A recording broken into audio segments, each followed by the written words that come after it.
nous allons déterminer la primitive d'une fonction f qui s'annule en x0.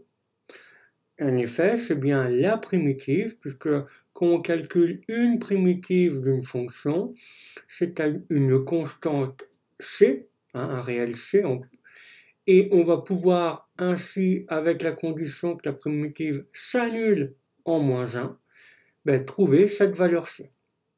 Allez, c'est parti. On commence donc, comme on sait faire, à calculer une primitive. Ici, je suis de la forme u' sur racine carrée de u, avec u x carré moins 1. C'est ce que j'ai vu apparaître ici sur ma fonction de départ. Du coup, ma primitive s'écrit racine carrée de x carré plus 1 plus ma constante c. Donc là, j'ai bien une primitive de la fonction petit f. On continue et cette fois-ci, on va déterminer justement cette constante c puisque notre primitive s'annule en x0. C'est-à-dire que en -1, grand F de -1 égale 0. Je remplace par x, c'est-à-dire mon -1 là, donc ça fera bien -1 au carré plus 1, je prends la racine, plus c égale 0, c'est-à-dire ici, sous la racine, ça me fait du 1 plus 1, c'est-à-dire 2, donc ça fait racine carrée de 2, donc je passe de l'autre côté, et j'obtiens c égale -2.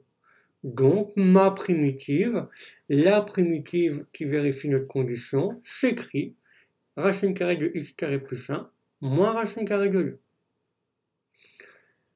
Prenons un autre exemple. De la même manière, tu peux mettre sur pause et puis reprendre mes explications qui vont donner directement le résultat. Donc déterminons la primitive de cette fonction et la consigne est un petit peu différente puisque j'ai mis que la primitive prenait la valeur 1 quand x est égal à 0.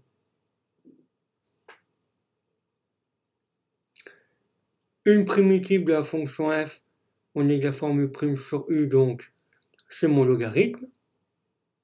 Et la deuxième étape, c'est justement de trouver c avec ma condition f de 0 est égal à 1. Je remplace, j'obtiens 1 demi de log de 1 plus 2 exponentielle 0. Donc je vais passer de l'autre côté, exponentielle 0, ça fait 1, donc 1 plus 2, ça fait 3, d'où le log de 3. Donc c est égal à 1, forcément moins 1 demi de log de 3. Ce qui donne ma primitive recherchée. Donc la primitive grand F de la fonction petit f définie sur R telle que on est la condition. Voilà.